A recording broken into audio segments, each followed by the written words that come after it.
இன்று இந்த சிறிய வைபவத்திற்கு தலைமை தாங்கிக் கொண்டிருக்கின்ற எங்களது கட்சியின் மட்டக்களப்பு மாவட்டத்தின் காத்தாங்குடி அமைப்பாளர் தோழர் ரவுஃப் அவர்களே, அதேபோல் இன்ற நிகழ்வுக்காக வருகை தந்திருக்கின்ற மக்கள் விடுதலை முன்னணியின் பிரதான செயலாளர் தோழர் டில்வின் சில்வா அவர்களே, மேடையில் அமர்ந்திருக்கின்ற மாஸ்டர் அவர்களே, அதேபோல் ரைம் நானா அவர்களே, அதேபோல் இங்கு வருகை தந்திருக்கின்ற அன்பார்ந்த தாய்மார்களே, தந்தையர்களே, சகோதர சகோதரி, இன்று மக்கள் விடுதலை முன்னணியான நாங்கள் எங்களுக்கு ஒரு மகிழ்ச்சிகரமான நாளாகும். ஏனென்றால் மக்கள் விடுதலை முன்னணி விசேடமாக 1994 ஆண்டுக்கு பிறகு இந்த பிரதேசங்களில் எங்களது செயல்பாடுகளை நாங்கள் மிகவும் கஷ்டத்தின் மத்தியில் ஆரம்பித்த பொழுது அன்று எங்களது முன்னோடியாக இருந்து செயல்பட்ட தோழர்கள் இருக்கின்றார்.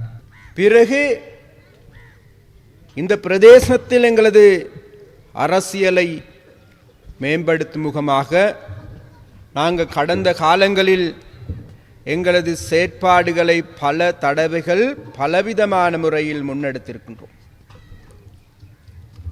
ஆனால் அதற்கெல்லாம் இன்று ஒரு முக்கிய நிகழ்வாக மக்கள் விடுதலை முன்னணியின் மாவட்ட அலுவலகம் திறந்து வைக்கப்பட்டது. அதில் விசேட அம்சம் என்னவென்றால் எங்களது கட்சியின் பொதுச் செயலாளர் டில்வின் சில்வா அவர்கள் திறந்து வைத்திருக்கிறார். இந்த காரியாலயத்தை திறப்பதற்கான முக்கியமான காரணம் வேறு எதுவுமல்ல. இன்று இந்த நாட்டில் இருக்கின்ற எல்லோருக்கும் நன்றாக தெரியும், இன்று இந்த நாட்டின் மக்களுக்காக குரல் கொடுக்கின்ற ஒரே கட்சி வேறு எதுவுமல்ல, மக்கள் விடுதலை முன்னணி மாத்திரமே.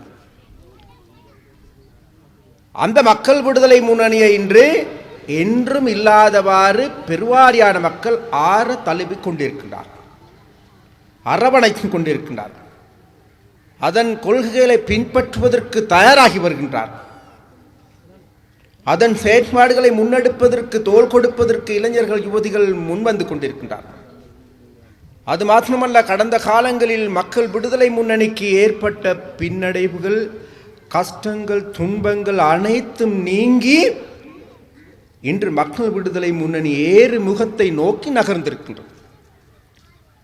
அதே போன்று மறுபுறத்தில் நாங்கள் தேடி பார்க்கின்ற பொழுது கடந்த தென்மாகாண மேல்மாகாண சபை தேர்தலின் மூலமாக இது நாள் வரைக்கும் மக்கள் விடுதலை முன்னணியின் தேர்தலில் பின்னடைவு என்ற வார்த்தைக்கு முற்றுப்புள்ளி வைத்து ராஜபக்சாவை இறங்கு முகத்தை தள்ளிவிட்டு ராஜபக்சாவின் அரசியல் கட்சியான ஸ்ரீலங்கா சுதந்திர கட்சி தனது இறுதி யாத்திரைக்கு தயாராகின்ற மரண படுக்கையை நோக்கி நகர்வதற்கான தேர்தலாக கடந்த தென்மாகாண சபை தேர்தல் இன்று முடிவுகள் கூறுகின்றோம்.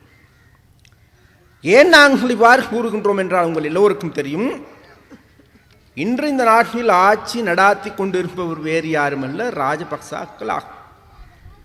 இந்த ராஜபக்சாக்கள் என்று நாங்கள் கூறுவதற்கான காரணம் வேறு எதுவுமல்ல, இந்த நாட்டில் அமைச்சர்களோ அல்லது அக்கீம் அவர்களோ அல்லது ரிஷார் பத்ருதீன் அவர்களோ அல்லது இங்கு இருக்கின்ற மற்ற ஏனைய நபர்களோ யாருக்குமே அதிகாரமில்லாத ராஜபக்சாவின் தாளத்துக்கு ஏற்ப ஆடுகின்ற பொம்மைகளாட்டம் மாற்றப்பட்டு இருக்கின்றார்களே தவிர இவர்களால் ஒன்றுமே சாதிக்க முடியாது. அப்ப இந்த ராஜபக்ச ஆட்சி பீடத்துக்கு வருகின்ற போது இந்த நாட்டில் உங்களுக்கு மாத்திரமல்ல, எங்களுக்கு மாத்திரமல்ல, முழு நாட்டு மக்களையும் ஏமாற்றிய தலைவர் கூறினார்கள், தாங்கள் ஆட்சி பீடம் ஏறியவுடன் இலங்கையை 5 கேந்திரங்களாக பிரித்தி கேந்திரங்களாக 5 மைய நிலையங்களாக மாற்றுவோம் என்று கூறினார். என்ன? ஒன்று விமான கேந்திரம் என்றார், இன்னொன்று கடற்கேந்திரம் என்றார், இன்னொரு மின்சார கேந்திரம் என்றார், கல்வி மையம் என்றார், இறுதியாக போதா குறைக்கு உல்லாச பயணத்துறை மைய பொருளாகவும் கருதினார். ஆனால் இன்று கல்வி கேந்திரத்துக்கு என்ன நடந்திருக்கின்றது? 2005ஆம் ஆண்டு இவர் ஆட்சி பீடம் ஏறுகின்ற பொழுது கல்விக்காக ஒதுக்கப்பட்ட நிதி 3.5%. ஆனால் இன்று 2014ஆம் ஆண்டு வரவு செலவு திட்டத்தில் ராஜபக்சாவின் வரவு செலவு திட்டத்தில் 1.4% குறைக்கப்பட்டிருக்கு. கல்வி கேந்திரம் எங்க போய்கொண்டிருக்கின்றது? இதிலிருந்து எங்களுக்கு நன்றாக தெரியும். மறுபுறத்தில் விமான கேந்திரம் ஏலங்காவை எடுத்துக்கொண்டாலும் சரி, மீன்லங்காவை எடுத்துக்கொண்டாலும் சரி, தனது குடும்பத்தின் சொத்தாக மாற்றுகின்ற, அதில் லஞ்சம் ஊழல் வீண்பிரயம் மலிந்த ஒரு நிறுவனமாக மாற்றப்பட்டது. மின்வள கேந்திரம் நஷ்டத்தில் இயங்குகின்றது.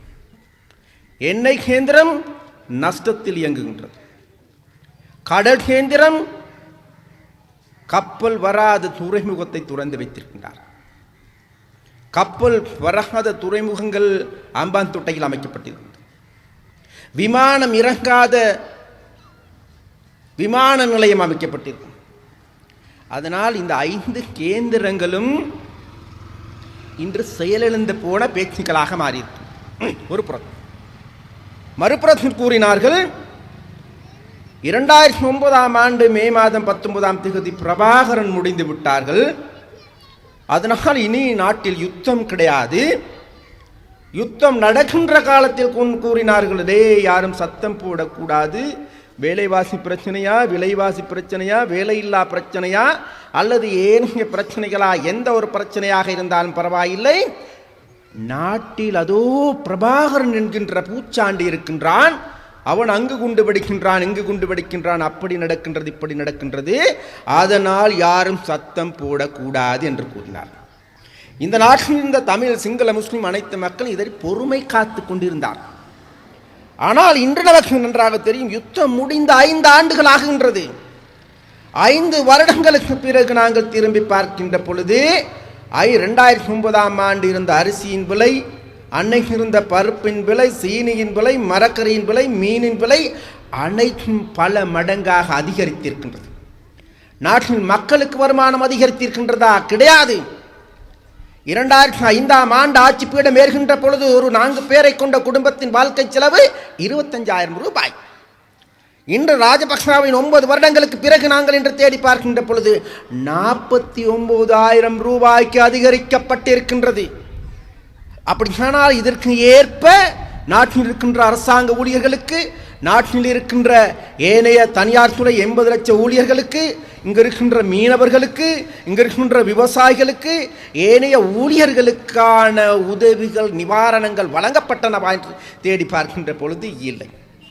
ஆகவே 9 வருடங்களை கடந்து நாங்கள் திரும்பி பார்க்கின்ற பொழுது, யுத்தம் முடிந்த 5 வருடங்களை கடந்து திரும்பி பார்க்கின்ற பொழுது, நாட்டின் ஆரம்பத்தில் இந்த நாட்டில் இருந்த அனைவரும் கூறினார்கள், மஹிந்த ராஜபக்ச யுத்தத்தை முடித்து விட்டார், அதனால் இவனை இனிமேல் 25 வருஷத்துக்கு அசைக்க முடியாதுன்னு சொல்லி, இவன குடும்பம் தான் இந்த நாட்டை ஆள போறான், உண்மை தான், குடும்பம் தான் ஆள்றான், அதனால இவனை அசைக்க முடியாதுன்னு சொன்னாங்கன்னா, அப்படி அசைக்க முடியாதுன்னு சொல்லி கொண்டிருந்த பொழுது மக்கள் விடுதலை முன்னணியாக நாங்கள் சொன்ன, நாங்கள் அன்றைக்கு மிக கஷ்டமான நிலைமையில் இருந்தும் கூட இல்லை, ராஜபக்சாவின் இறுதி பயணத்தை கொண்டு செல்வதற்கு அதற்கு ஏதுவான நடவடிக்கைகளை மக்கள் விடுதலை முன்னணி எடுக்கும். மக்கள் விடுதலை முன்னணி இவர்களது இந்த நாட்டின் லஞ்ச ஊழல் மோசடியில் இருந்து இவர்களுடைய அராஜகத்துக்கு எதிராக குரல் கொடுக்கிறது மாத்திரமல்ல, அந்த அராஜகத்துக்கு எதிராக இந்த நாட்டின் மக்களை அணிதிரட்டும், அதற்கு ஏதுவான நடவடிக்கையை நாங்கள் எடுப்போம் என்று கூறும்.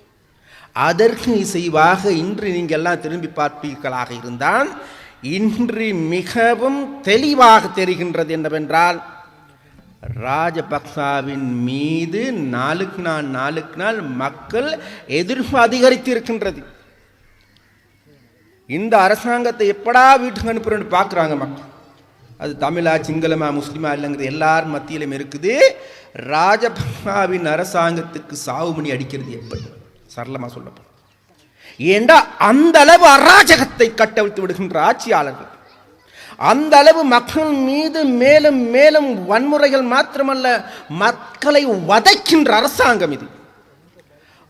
ஏன் நாங்கள் இப்படி சொல்கிறோன்னு கேட்ட வேறு எதுவும் இல்லை. 2014 ஆண்டு நீங்கள் வரவு செலவு திட்ட விவாதத்தை நீங்கள் திரும்பி பார்த்தீங்கன்னு சொன்னால், வரவு செலவு திட்டத்தில் மக்களுக்கான மானியங்கள் வழங்குவதற்கு பதிலாக ராஜபக்ச என்ன சொன்னார்? அவருடைய சொந்த செலவுக்கு 856 கோடி ரூபாய் ஒதுக்கி இருக்கிறார். 856 கோடி ரூபாய்னு சொன்ன ஒரு நாளைக்கு, ஒரு நிமிஷத்துக்கு நீங்க திரும்பி பார்த்தீங்கன்னு சொன்னா 16,250 ரூபாய் ராஜபக்சாவின் செலவு. பொய் இல்லை, உண்மை. அப்ப நாட்டில் பட்டதாரி மாணவர்களுக்கு சம்பளம் எவ்வளோடா கொடுக்குறான்? 10,000 ரூபாய் சம்பளம் கொடுக்குறான். இப்ப மக்களுடைய பிரச்சனைகளை தீர்ப்பதற்கு பதிலாக, நாட்டின் விலைவாசிகளை குறைப்பதற்கு பதிலாக, மக்களுக்கு நிவாரணம், விவசாயிகளுக்கு நிவாரணம், மீனவர்களுக்கு நிவாரணம், இவைகளை பிரித்து கொடுப்பதற்கு பதிலாக தனது மடியை நிறச்சி கொடுத்தது. 2013 ஆண்டை விட 116 கோடி ரூபாய் கூடுதலாக ஒதுக்கப்பட்டிருக்கின்றது. 116 கோடி ரூபாய் கூடுதலாக ஒதுக்கப்பட்டிருக்கு. அது மாத்திரமா? மகன் ஒருத்தன் இருக்கா, நாமல் ராஜபக்ச. 12 மாதம் 12ஆம் தேதி 2012 ஆண்டு வெளிநாட்டிலிருந்து 19 லம்போகினி கார் கொண்டு வரார். இங்கே காத்தாங்குடியில் இருக்க நம்ம பொடிங்களுக்கு ஓடுறதுக்குன்னா இல்லை, ரேசிங் ஓடுறது. எவ்வளோ செலவு? 933 லட்சம் ரூபாய். 933 லட்சம் ரூபாய். யாரிட பணம்? அவன் அப்பேண்ட பணமாக இருந்தால், பாட்டின் பணமாக இருந்தால் நமக்கு ப்ராப்ளம் இல்லை, பிரச்சனை இல்லை. இவர் ஆட்சி பீடத்துக்கு வந்து எம்பியாக வந்து 4 வருஷம். 4 வருஷம் அப்படியே தான் சம்பளமெல்லாம் மிச்சம் பிடிச்சிருந்தாலும் கூட 48 லட்சம் தான் இருக்கும். எனக்கு எங்கேருந்து வந்துச்சு? 933 லட்சம் ரூபாய். அது மாத்திரமா? கொண்டு வந்தானுங்க. அங்கிருந்து மகன் காரை இறக்குமதி செய்கிறான். இங்கே பாராளுமன்றத்தில் அப்பன் வாசிக்கிறார் என்ன? வரவு செலவு திட்டத்தை.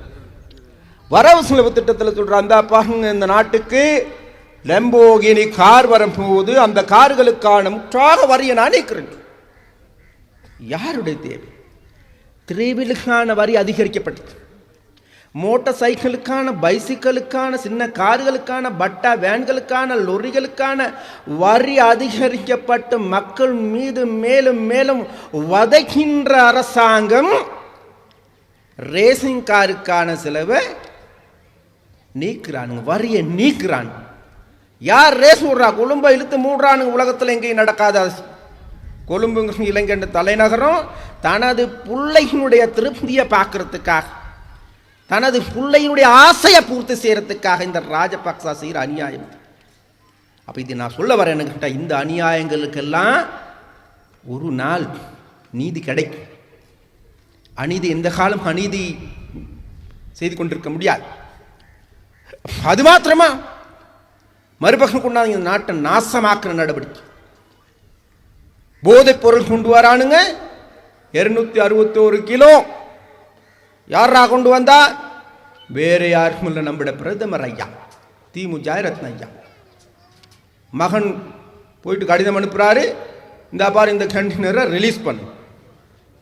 யார்? பாகிஸ்தான்லேருந்து வார அவர் முதலாளி காமின்கிற முதலாளி. உங்களுக்கு என்ன தெரியுமா? திமுக ரத்ன போட்டு கம்பலையில் இருக்குன்னு தெரியாது. ஆனால் காமின் போறாரு, திமுக ரத்னோட வீட்டுக்கு போறாரு, பாட்டி போடுறாரு, காட்சி செலவழிக்கிறார், மகண்ட தேர்தலுக்கு உதவி செய்கிறார். இவ்வாறான நாசகரமான ஆக்கள் எல்லாரும் சேர்ந்து மறுபக்கம் கொண்டு வரானுங்க. எத்தனோல் கொண்டு வரானுங்க? 65,000 லிட்டர். யாரா? அமைச்சர்கள். குடு கொண்டு வந்து கொடு 261 கிலோ சொல்றாங்க. அந்த காது குத்துற கரண்டியில் அரை கரண்டி தான் கொடுப்பாங்க. குடு குடிக்கிறவங்க, போதைப் பொருள் குடிக்கிறோம் குடுன்னு சொல்லுவாங்க. அந்த அரவாசி கரண்டி, அரை கரண்டி படி இந்த நாட்டில் 2 கோடி மக்கள் இருக்கிறாங்க. 2 கோடி மக்களுக்கு 3 வேலையும் கொடுத்தா 7 வருஷத்துக்கு போதுமான குடு கொண்டு வந்திருக்கானுங்க. 7 வருஷத்துக்கு போதுமான. சொன்னதுனால குடிக்க போகாதீங்க யாரும். அப்ப இந்த கொடுக்கெல்லாம் கொண்டு வந்திருக்கிறது எதுக்கு? கொத்து ரொட்டி போடவா? இல்லை, ரொட்டி சுடவா இல்லை, பராட்டு போடவா இல்லை. இந்த நாட்டில் இருக்கின்ற இளைஞர்களை போதை ஊட்டி போதைக்காரர்களாக மாற்றுறதுக்காக. அப்ப இந்த பாவித்தனமான செயல்பாடுகளை முன்னெடுத்தது யார்? ராஜபக்சாவின் அரசாங்கத்தினுடைய அமைச்சர்கள்.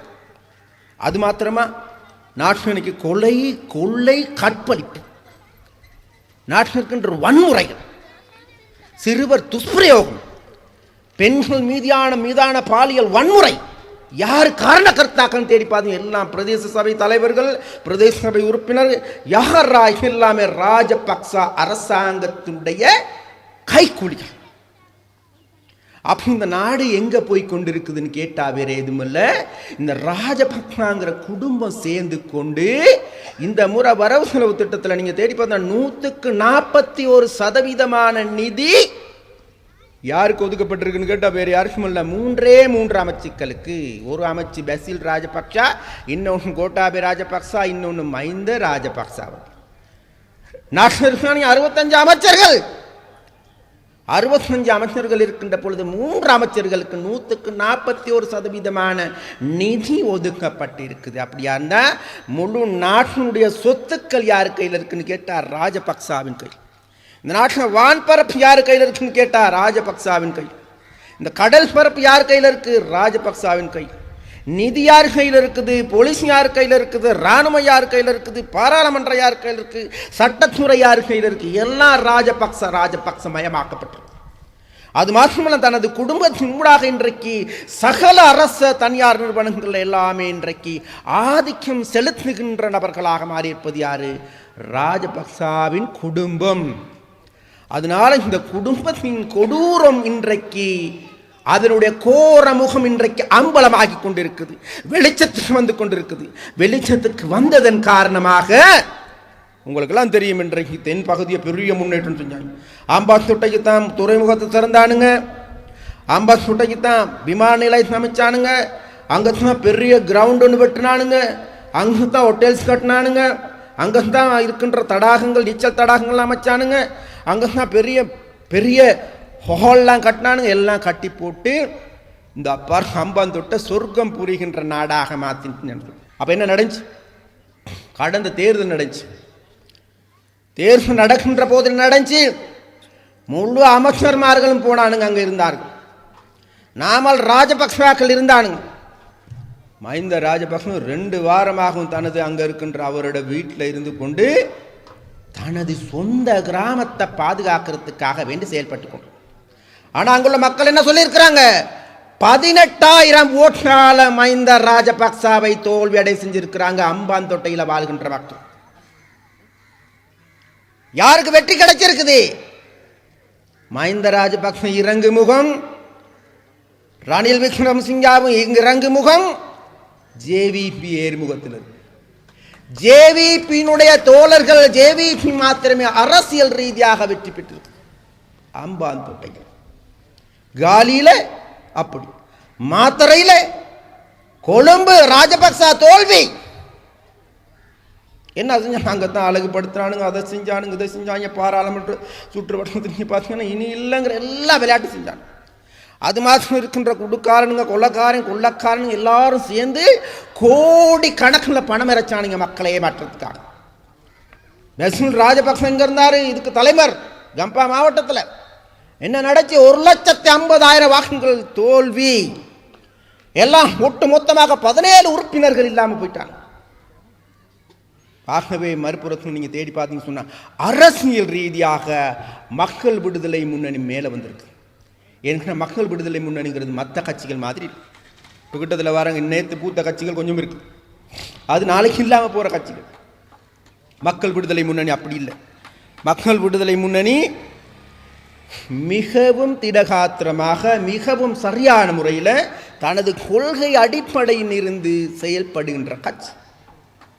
அந்த கட்சி இன்றைக்கு மேலே வாரதுங்கிறது இந்த நாட்டின் மக்களை ஏமாய்க்கின்ற அரசியல்வாதிகளுக்கு, அரசாங்கத்துக்கு சாவு அடிக்கிறது சமம்.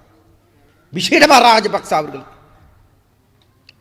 அப்ப அதுல இருந்து என்ன நடந்திருக்குன்னு கேட்டா வேற எதுவும் இல்லை. மக்கள் இன்றைக்கு தீர்மானிச்சு இருக்கின்றாங்க, ராஜபக்சாவுக்கு இறுதி பயணத்தை நாங்கள் கொடுக்கணும், இவனை வீட்டுக்கு அனுப்பணும் அப்படிங்கிற ஒரு செய்தியைத்தான் இந்த தேர்தல் கடந்த தேர்தலில் காட்டும். அப்போ இந்த தேர்தல் காட்டின பிறகு என்ன நடந்துச்சு? ராஜபக்ச ஆட்டம் கண்டார். ராஜபக்சோட பிளான் எப்படி இருந்துச்சு? அந்த தேர்தல் முடிச்சாச்சு, தேர்தல் முடிச்சா அடுத்து ஜனாதிபதி தேர்தலுக்கு போயாச்சு. ஜனாதிபதி தேர்தலின் மூலமாக மீண்டும் தனது நிலைநாட்டி கொண்டு தனது குடும்பத்தினுடைய சர்வாதிகாரத்தை மீண்டும் நிலைநாட்டுவதற்கான நடவடிக்கை எடுக்கணும். ஆனால் இன்றைக்கு என்ன நடந்திருக்கு?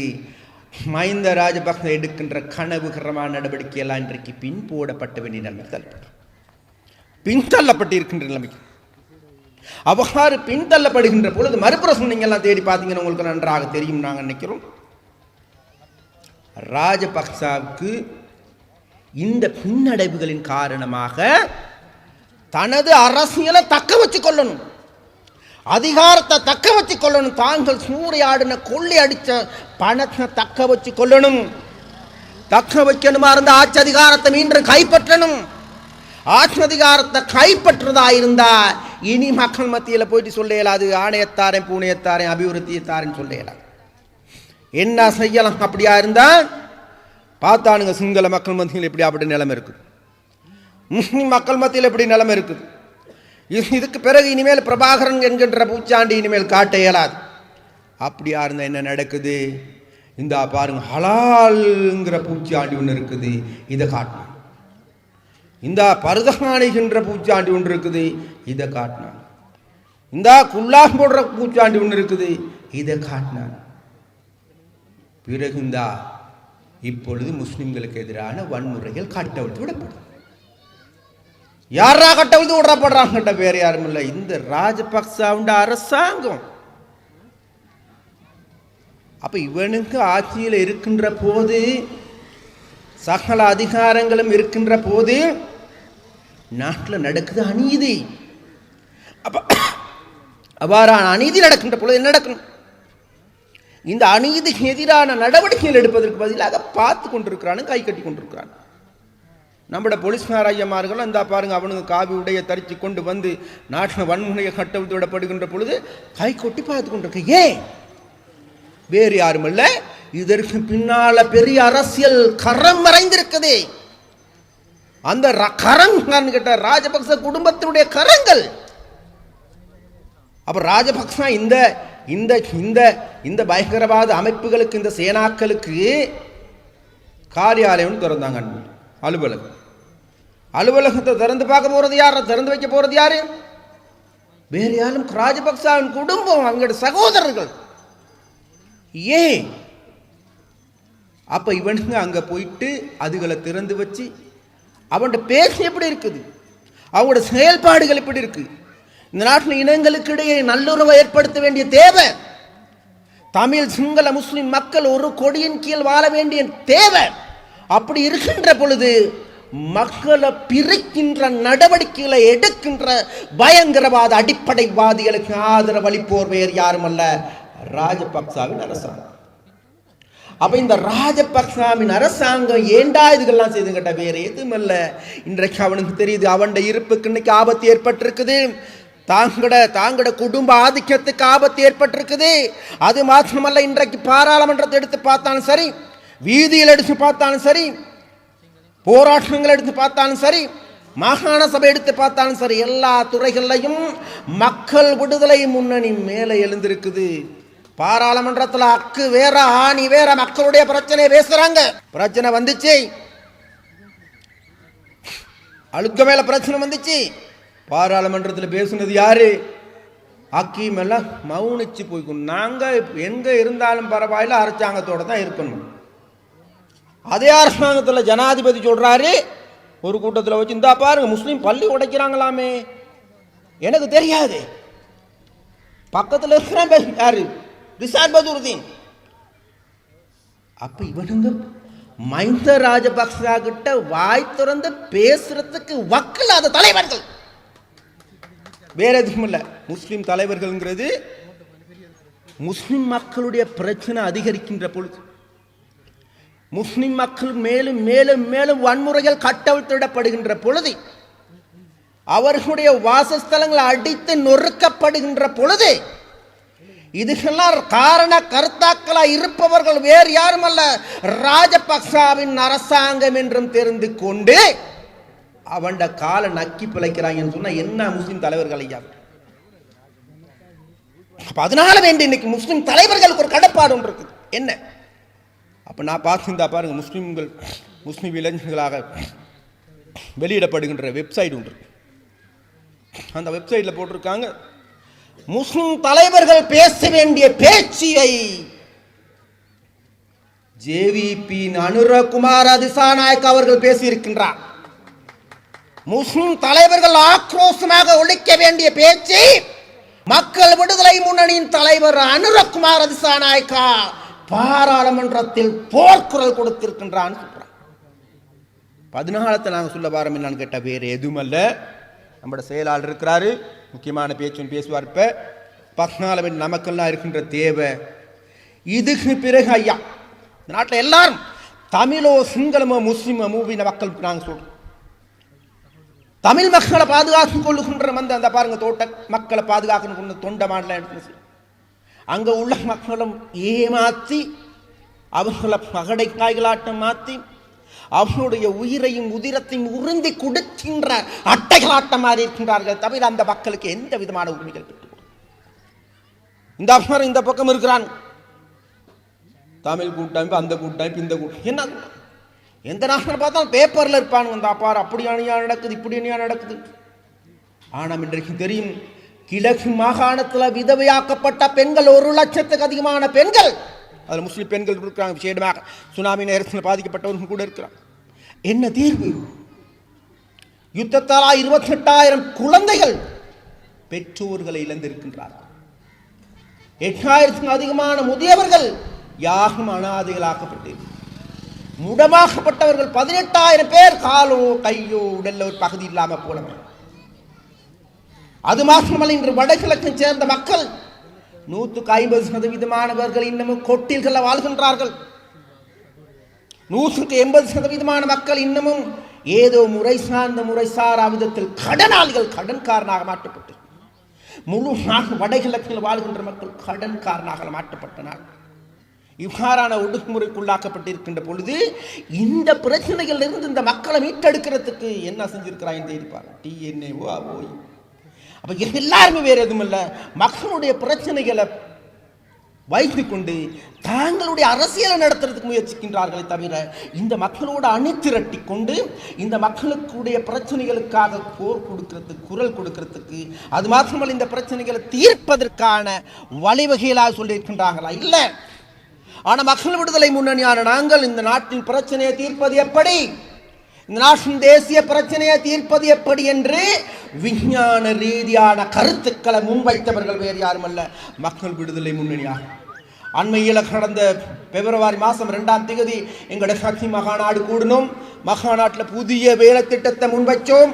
அது மாத்திரமல்ல, புதிய தலைமைத்துவத்தை நியமிச்சிருக்கிறோம். அது மாத்திரமல்ல, புதிய அரசியல் குழு, புதிய மத்திய குழு, அதே போன்று புதிய தலைவர், இளம் தலைவர், துடிப்புள்ள தலைவர். மக்கள் விடுதலை முன்னணி இன்று வீர் நடை போட்டுக் கொண்டிருக்கிறது. அதனால் இன்று இலங்கையில் வாழுகின்ற அனைத்து மக்களுக்கும் இதன் பிறகும் நாங்கள் தமிழன் என்று, முஸ்லிம் என்று, சிங்களவன் என்று தனித்தனியாக நின்று போராடுவதன் மூலமாக எந்த உரிமைகளும் வெல்ல முடியாது. அப்படி வெல்ல முடியாது. தமிழர்களுடைய போராட்டம் 30 வருஷத்துக்கு மேலாக ஆயுத போராட்டம்.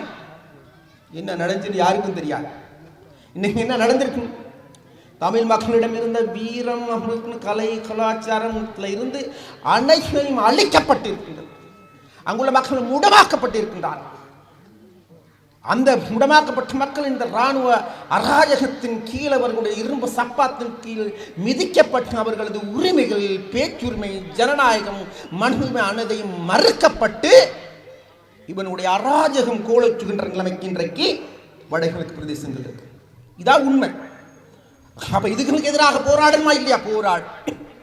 அப்ப இவ்வகாரா நேர்மையில் இன்றைக்கு பார்த்து கொண்டிருக்கின்ற பொழுது உங்களுக்கு எல்லாம் தெரியுது, இந்த அவ்வாறு நாட்டில் இவ்வாறான பிரச்சனைகள் எல்லாமே அதிகரிச்சிருக்குது. அப்படியா இருந்தா பார் இப்பொழுது முஸ்லிம் மக்கள் மத்தியில் கோபம் அதிகரிச்சிருக்குது. இனிமேல ராஜபக்சாவுக்கு வாக்களிக்க மாட்டாங்க. அது மாத்திரமல்ல, இனிமேல் அக்கீமுக்கு பின்னுக்காலையோ அங்கே இருக்கின்ற தலைவர்களுக்கு பின்னக்காலையோ மக்கள் போக மாட்டாங்க. பன்மைகள் அசன் அலி போயிருக்கிறார் மாத்திரைக்கு. மாத்திரையில் போய் கேட்டாரா என்னப்பா நடக்குது அப்படின்னு கேட்டாரா முஸ்லிம் பள்ளி.